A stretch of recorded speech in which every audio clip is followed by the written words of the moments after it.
La semana pasada arrancamos una serie que hemos llamado La Iglesia. Y yo les explicaba a ustedes allá en sus hogares que la iglesia no es el edificio. La iglesia somos nosotros. Y que iglesia viene de un término, de una unión de dos palabras en griego, que algunos de ustedes por supuesto conocen, eclesía. Y eclesía básicamente significa los llamados de un lugar a otro lugar, o simplemente los llamados. Y yo quiero volver a recordarle a usted y poner en su mente y en su corazón que en tiempos de paz la iglesia ha sido victoriosa. En tiempos de persecución la iglesia ha sido victoriosa. En tiempo de abundancia la iglesia ha sido victoriosa. En tiempo de escasez la iglesia ha sido victoriosa.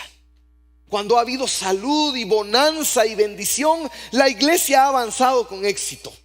Y ahora que estamos en pandemia, por supuesto, la iglesia avanza con éxito. La iglesia nada la detiene. La iglesia es victoriosa porque tiene a Jesucristo de su lado. Y vamos a avanzar y vamos a seguir y vamos a caminar en pos de lo que Dios tiene para nosotros, porque la iglesia nunca se detendrá. La iglesia es la mejor bendición a la que nosotros podemos agregarnos, porque tiene el llamado y la bendición de Dios. La semana pasada hablamos acerca de las etapas de la iglesia y vamos a estar hablando por 6 semanas. La semana pasada hablamos de la iglesia primitiva, cómo la iglesia primitiva fue y cómo la iglesia primitiva tuvo la capacidad de unirse en sus primeros años. Hoy usted y yo vamos a hablar de otra etapa de la iglesia. Otra etapa de la iglesia difícil, una de las más difíciles que la iglesia ha experimentado. Yo quiero hacer esta aclaración para ustedes que están acá, para usted que está en casa. Algunas personas no saben de la historia de la iglesia y piensan que la iglesia siempre fue evangélica y que siempre estuvo la división de la iglesia católica y de la iglesia evangélica. Y algunos creen que la iglesia simplemente apareció aquí en Guatemala. Pero la iglesia tiene una historia de 2 siglos. Jesucristo vino y fundó la iglesia cuando Él estuvo acá, dice Pablo, en los días de su carne. Y la iglesia, a través de la historia, a través de 2000 años, ha tenido una increíble experiencia de diferentes colores, y ha sido toda una montaña rusa de situaciones difíciles y de situaciones buenas que le han sucedido a la iglesia. En Romanos 8:31, Pablo, hablándole a la iglesia en Roma, dice: ¿qué pues diremos a esto? Si Dios es por nosotros, ¿quién contra nosotros? Al que no escatimó a su propio Hijo, sino que lo entregó por todos nosotros, ¿cómo no nos dará también con Él todas las cosas? Pero ojo con el verso 35. ¿Quién nos separará del amor de Cristo? ¿Quién? ¿Tribulación o angustia o persecución o hambre o desnudez o peligro o espada? Verso 37. Antes, en todas estas cosas somos más que vencedores. Repítalo conmigo: somos más que vencedores. Una última vez: somos más que vencedores por medio de aquel que nos amó. ¿Cuántos tienen un aplauso para Jesucristo? No importa la situación, aún la mismísima persecución, Dios está con nosotros. Desde la ascensión de Jesucristo al cielo, más o menos en el año 33, a más o menos el año 100, con la muerte del apóstol Juan, esa fue la etapa de la iglesia primitiva. Pero del año 101 al 313, 3 siglos, un poquito más de 3 siglos, se desarrolló una trágica, inhumana y devastadora persecución sobre la iglesia, desde Nerón hasta el aparecimiento de Constantino. más de 300 años en los que la iglesia cristiana fue matada, fue perseguida, fue torturada y vivió literalmente en un caos. ¿Cómo era la iglesia entre el año 101 y el año 313? ¿Cómo era ser cristiano? ¿Qué significaba ser cristiano? Bueno, ser cristiano en esa época era sinónimo de muerte. Ser cristiano no era tendencia. No era la moda ser cristiano. No habían pastores a la moda, ni iglesias a la moda. No teníamos cristianos influencers. En ese entonces, ser cristiano era no valer nada. No éramos populares. ¿Sabe para qué éramos buenos? Para alimentar leones en el circo romano. Nos tiraban como iglesia por cantidades y luego soltaban a las fieras por el simple hecho de divertir a la plebe. Y los cristianos eran desmembrados junto a sus hijos. Ser cristiano significaba no tener propiedades. Ser cristiano significaba que no se podía tener vida social. No se podía llegar con el vecino y decirle: mira, soy cristiano, tengamos un picnic, tengamos un churrasquito, miremos una película juntos. No había vida social. No había posibilidad de reunirse. Mire qué interesante es la vida. En aquel entonces la gente anhelaba reunirse. Hoy la gente, en vez de venir al culto, se va a la playa, se va al centro comercial. Uno los ve en el Facebook y sí pueden ir al centro comercial, sí pueden ir a la playa, sí pueden ir al centro de recreación, pero no pueden venir a la iglesia. Qué interesante es la vida. Ahora, ¿por qué perseguían a la iglesia? ¿Cuál era el punto? Si usted y yo sabemos que el imperio romano era era abierto, aguantaba las religiones de otras culturas. Ellos eran muy abiertos. Si un país era conquistado, lo dejaban que tuviera su religión, lo dejaban que tuviera su cultura. Eran tolerantes. ¿Cuál era el punto?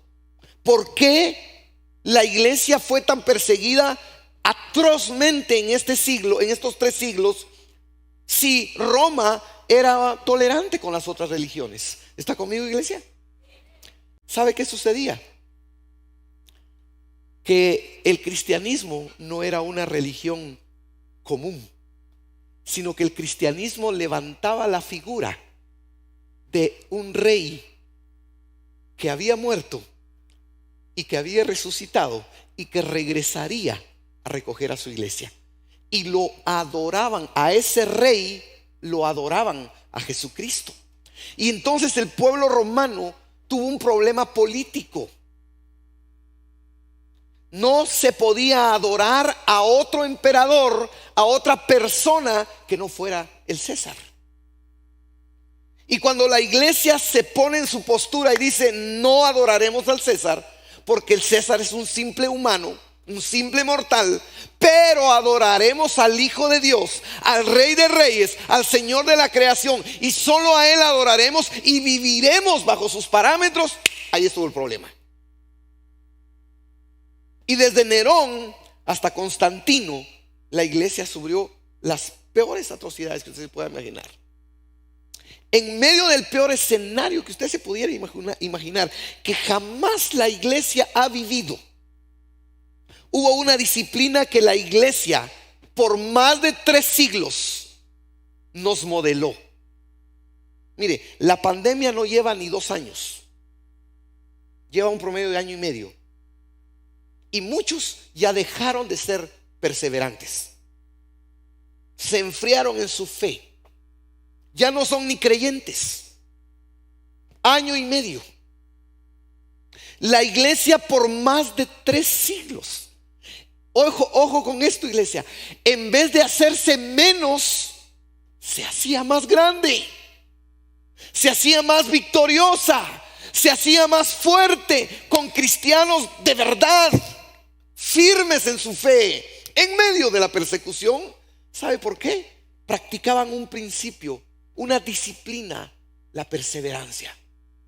Perseveraban, no se rendían, avanzaban.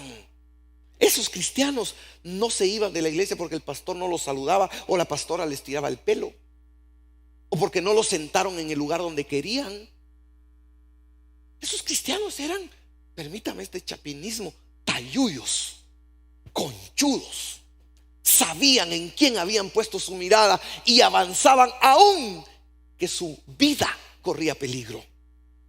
Si algo debemos aprender y practicar es la calidad de perseverancia que nos modeló la iglesia primitiva. Jesucristo mismo enseñó acerca de la persecución. Jesucristo le dijo a sus discípulos en vida, le dijo a sus discípulos allá en Mateo 10:16: yo los envío como a ovejas en medio de lobos, porque los entregarán a los concilios y en sus sinagogas los azotarán, y aún ante gobernadores y reyes serán llevados por causa de mí. El hermano entregará a la muerte al hermano, y el padre al hijo, y los hijos se levantarán contra los padres y los harán morir. Verso 22: y serán aborrecidos por algunos.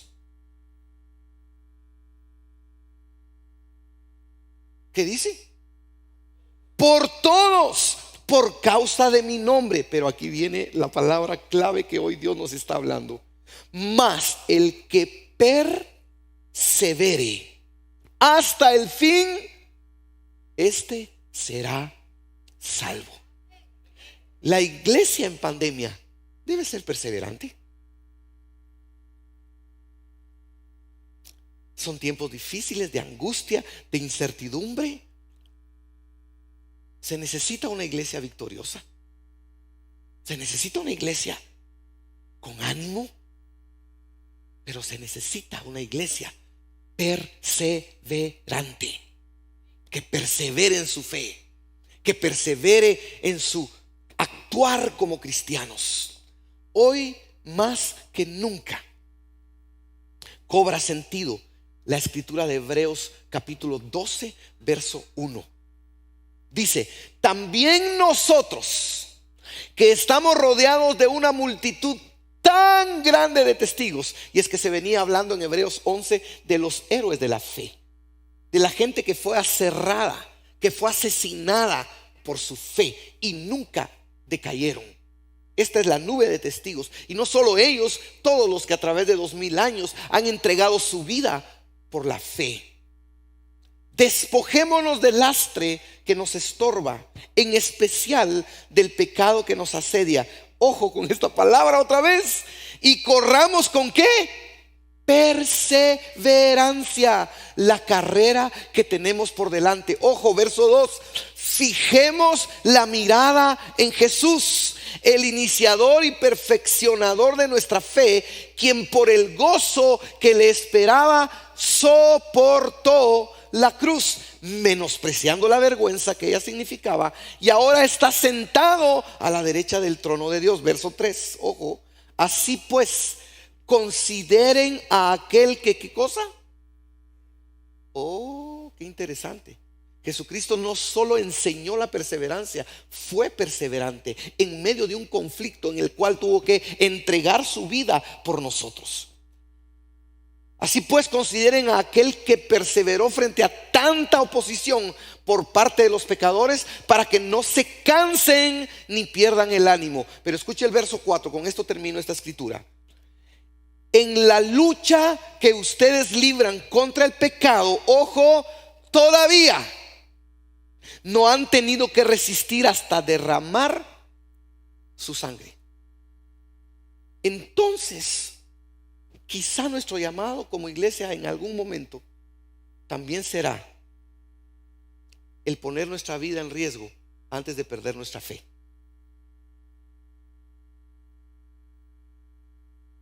Hoy no nos persiguen para matarnos físicamente, a menos que le quieran robar un teléfono. pero no por ser cristiano. Pero hay una amenaza mucho más peligrosa que la física. Es una amenaza espiritual. Quieren matar nuestra fe. Quieren matar nuestro ánimo. Hay ideologías que están metiéndose en estos días, que quieren cambiar nuestra manera de pensar, que están atacando nuestra ética.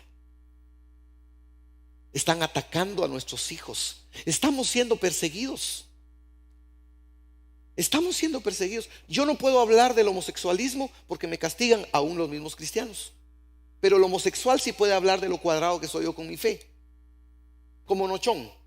Quieren que yo los aguante, pero no me quieren aguantar. ¿Dónde está la tolerancia entonces? Si para mí el homosexualismo es pecado, para mí es pecado, punto. Para él no, ok, se le respeta, pero que no se meta con mi ética. ¿Cuántos vamos a tener el valor enfrente de las cámaras un día a decir mi ética es así porque soy cristiano? O nos vamos a poner aguaditos. No, es que lo que sucede, hermano, es que uno tiene que ser cuentos. O somos cristianos y respetamos la ética cristiana, o no somos. ¿Se da cuenta que si somos un poquito perseguidos? Si dejamos de ser perseverantes, quizá nuestra fe muera. Quizá no nos lleven al circo y seamos devorados por leones, o sentados en sillas que les ponían carbón abajo, y las sillas se ponían rojas de tanto carbón que les ponían abajo. Las sillas eran de metal y después sentaban a los cristianos. Tal vez no nos van a poner en una red y nos van a colgar para que los toros vayan y nos corneen hasta que muramos, como lo hacían allá en el tiempo de la persecución. Pero quizá nos estamos volviendo tan blandos que nuestra fe se está enfriando porque estamos dejando de ser perseverantes. Qué sermonazo nos está dando Dios. Yo le tengo 3 consejos para que usted se mantenga perseverante. Y un día usted pueda levantar su mano y decir: Señor, aquí estoy. No ha sido fácil, pero aquí estoy. Te he sido fiel. El primer consejo para ser una iglesia perseverante, aún en medio de la persecución o de cualquier situación difícil que estemos viviendo, es: no te separes de Cristo. No te separes de Cristo. Yo sé, soy pastor. Una cosa es que yo soy pastor y asisto a la iglesia. Otra distinta es que yo tengo un tiempo con Dios. Son 2 cosas distintas. No te separes de Cristo. Juan 15:1, Jesucristo mismo hablando dice: yo soy la vid verdadera. Escucha esta palabra. Y mi Padre, dice Jesucristo, es el labrador. Verso 3: ustedes ya han sido podados y purificados por el mensaje que les di. Ojo, el verso 4: permanezcan en mí y yo permaneceré en ustedes. Pues una rama no puede producir frutos si la cortan de la vid, y ustedes tampoco pueden ser fructíferos a menos que permanezcan en mí. Se lo voy a repetir: ustedes tampoco pueden ser fructíferos a menos que permanezcan en mí. Verso 5: ciertamente yo soy la vid, ustedes son las ramas. Los que permanecen en mí y yo en ellos producirán mucho fruto. Oh, me encanta esta última parte. Porque separados de mí no pueden hacer nada. Nada. Podremos hacer muchas cosas, pero no habrá fruto. Podremos ser los mejores en las artes, en los deportes, en los negocios, incluso en el ministerio. Podemos ser los mejores, pero si Cristo no está en nuestro corazón, y cuando nosotros nos despertamos en la mañana o en la madrugada, nos sentimos que somos de Él, que estamos con Él, que estamos pegados con Él y que nuestra vida está unida a Él, no habrá satisfacción. No importa qué tan buenos seamos en las cosas que hagamos, si no estamos pegados a Cristo, no habrá satisfacción. A mí me encanta una nueva oleada de grandes músicos y de grandes deportistas que se está levantando en el mundo. gente que ha ido a las Olimpiadas, gente que ha ido a cuestiones de torneos mundiales, que se ponen la camisola de cristianos y dicen: soy cristiano. ¿Cómo se llama este? Penqueao. ¿Cómo se llama? Manny Pacquiao. Penqueao Pacquiao. Un chiquitío filipino, campeón mundial. Todos los domingos se toma una foto con su familia que va a la iglesia. En la iglesia se toma otra foto con su familia y siempre le da la gloria y la honra a Dios. Hace un tiempo lo vencieron en una lucha. Qué calidad de perdedor. Felicitó al que lo ganó, habló bien del que le ganó.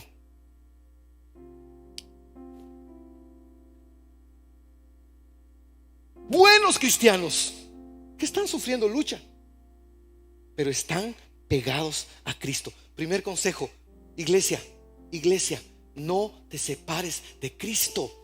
No cambies a Cristo por nada ni por nadie.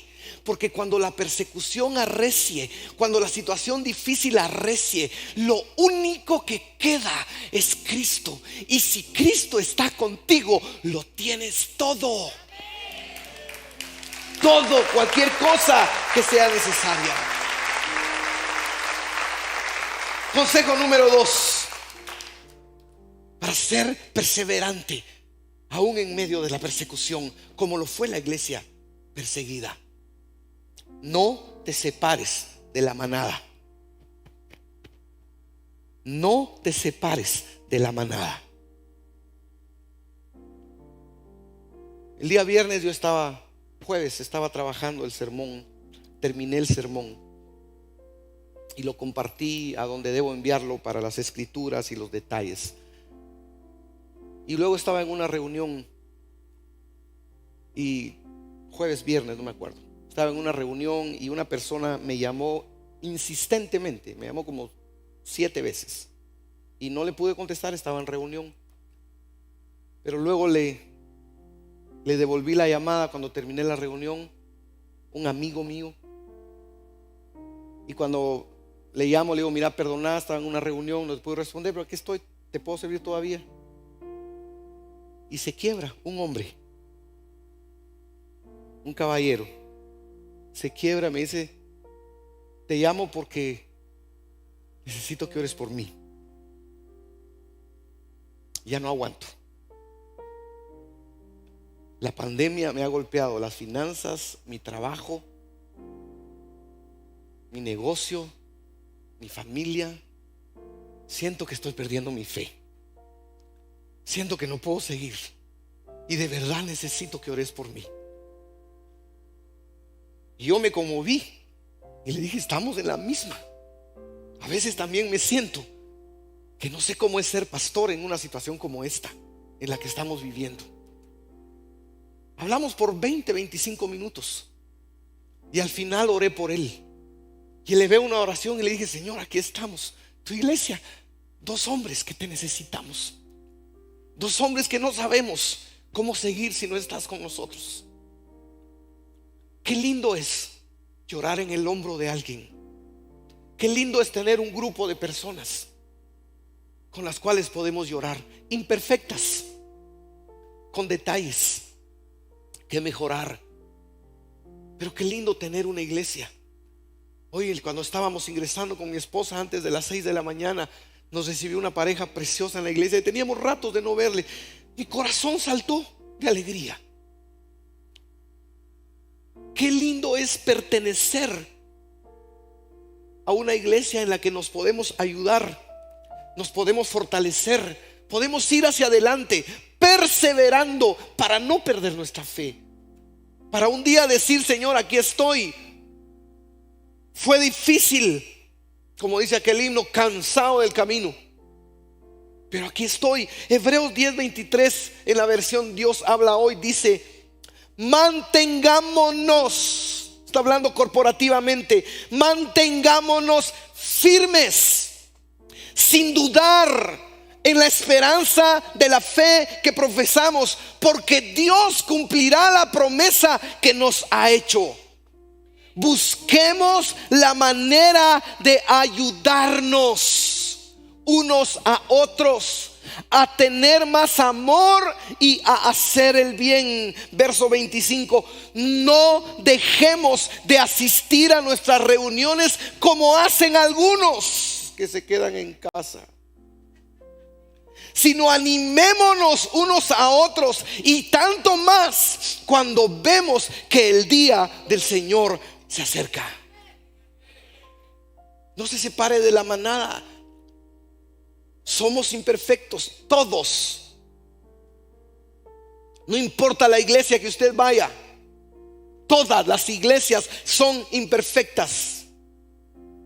Estábamos platicando con un pastor con el que estamos platicando la posibilidad de abrir un campus el otro año, y estábamos hablando del contrato y los detalles, y antes de que se dieran las cosas de manera legal, yo le decía a él: no soy perfecto.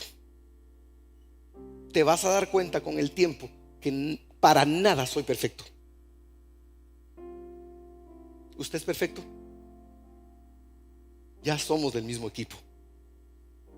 Entonces, una sonrisa ayuda, un abrazo ayuda, unos golpecitos en el hombro: ánimo, hermano, sigamos adelante, ayuda. Vivimos en un mundo que nos tienta a abandonar la adoración en comunidad y a alejarnos de nuestra fe. Eso dijo John Stott. Y consejo número 3, este es fuerte: si es necesario, muere de pie. Si es necesario, muere de pie. Ignacio de Antioquía fue un discípulo de Juan, el apóstol amado, el que se recostaba en el pecho de Jesucristo. Ignacio de Antioquía fue esa segunda generación de cristianos después de los discípulos mismos de Jesucristo. Ahí estuvieron varios hombres que por el tiempo no podemos tocar, pero particularmente Ignacio de Antioquía fue un hombre. No era cualquier cristiano, era un hombre entendido en la teología. De hecho, él llamó por primera vez a la iglesia católica. En aquel entonces no había iglesia evangélica, era una sola iglesia. Y el término católico lo hemos nosotros condenado y lo hemos usado mal, pero el término católico es universal. Eso significa. Entonces, cuando Ignacio de Antioquía establece ese término allá en la iglesia perseguida, él lo que dijo fue: somos una iglesia universal. Eso solo fue lo que él dijo, y tiene sentido porque somos una iglesia de Cristo. Este hombre fue discípulo de Juan, fue ordenado como presbítero por Pedro, el mismísimo Pedro. Pero por ser cristiano, siendo un hombre entendido, como que agarraran a un pastor como yo o como cualquiera que usted conoce, entendidos en la Biblia, un hombre importante, lo tomaron y lo condenaron por ser cristiano a ser devorado por las fieras en el circo romano. Se lo repito para que lo googlee, porque a algunos se les están desorbitando los ojos. Ignacio de Antioquía, lo puede googlear, puede conocer la historia. Este hombre condenado fue llevado hacia su condena, y mientras él iba caminando, escribió 7 cartas. Empezó a comunicarse con su gente, con sus amados, con la iglesia de aquel entonces. Y a sus oídos llegó, ojo con esto, a sus oídos llegó que la iglesia estaba unida, orando y clamando a Dios misericordia para que no lo llevaran ante las fieras y fuera devorado. Incluso algunos poderosos estaban siendo tocados, les estaban hablando para que se firmara algún documento para que Ignacio de Antioquía no llegara al circo y fuera devorado por las fieras.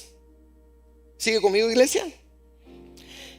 Y cuando Ignacio de Antioquía se entera que están orando para que fuera liberado de ser sacrificado en las fieras, con las fieras, por las fieras, y que incluso estaban buscando de qué manera legal lo podían librar del castigo, Este hombre escribió en una de sus cartas, literalmente le leo, y él dijo: no oren pidiendo mi libertad. ¿Está conmigo? No oren pidiendo mi libertad, más bien oren por fuerza para enfrentar la prueba. Y esto me encanta: para que no solo me llame cristiano, sino me comporte como cristiano.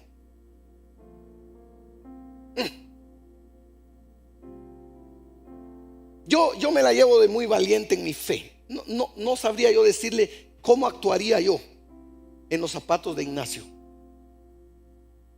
Pero una cosa sí le digo: es admirable la actitud de este hombre.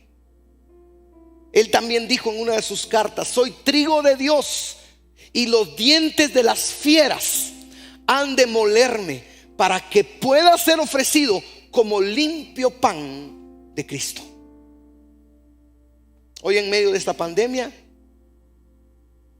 en medio de este tiempo difícil, en medio de lo que nos está tocando vivir, podemos decir, como dice Romanos 8:28: por lo cual estoy seguro de que ni la muerte, ni la vida, ni ángeles, ni principados, ni potestades, ni lo presente, ni lo porvenir, ni lo alto, ni lo profundo, ni ninguna otra cosa creada nos podrá separar del amor de Dios que es en Cristo Jesús, Señor nuestro.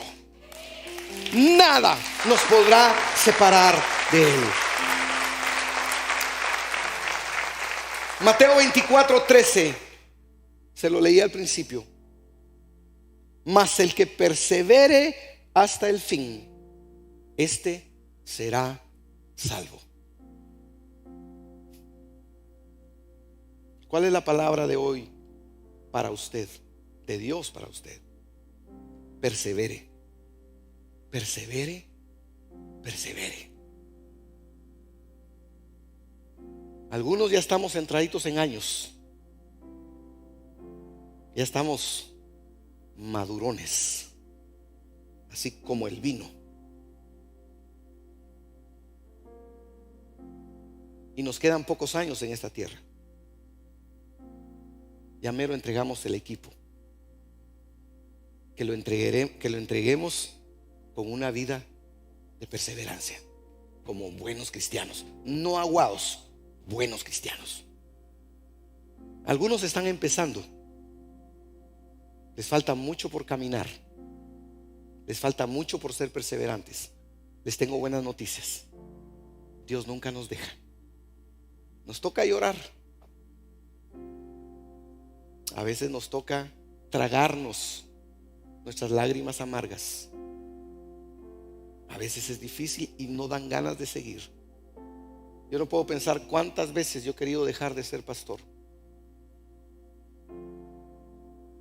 Pero ustedes que están empezando, nosotros los que ya estamos adelantaditos en la fe, les podemos decir: Dios no falla, Dios nunca nos deja y nos hará llegar a la meta.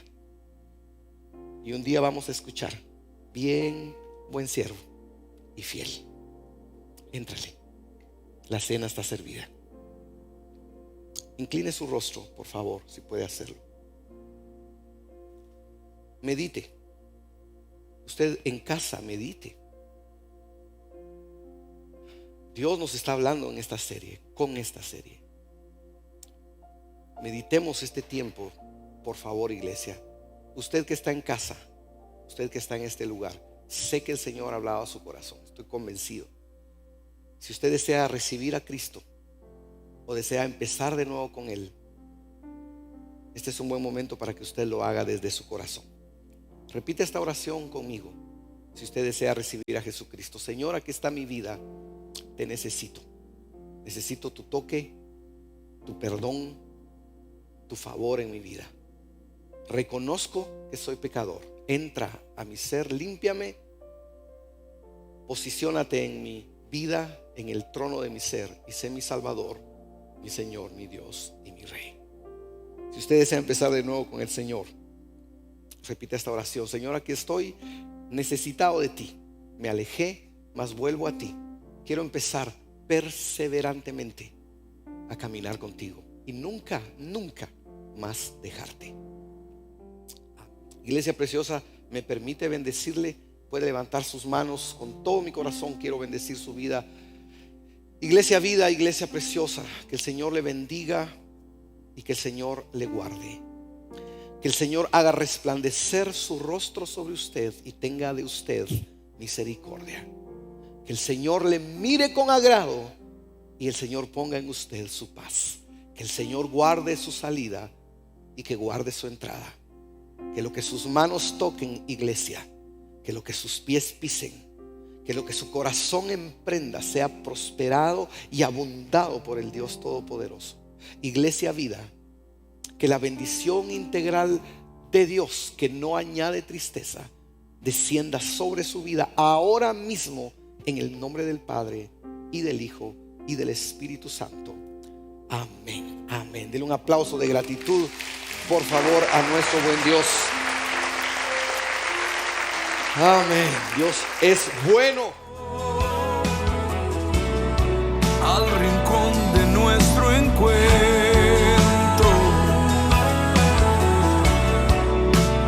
llévame al lugar donde empezó nuestra amistad.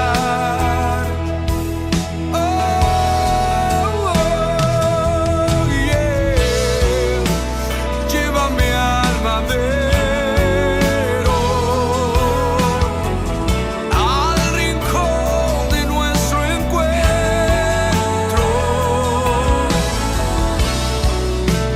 Llévame al lugar donde empezó nuestra amistad. Llévame a la cruz.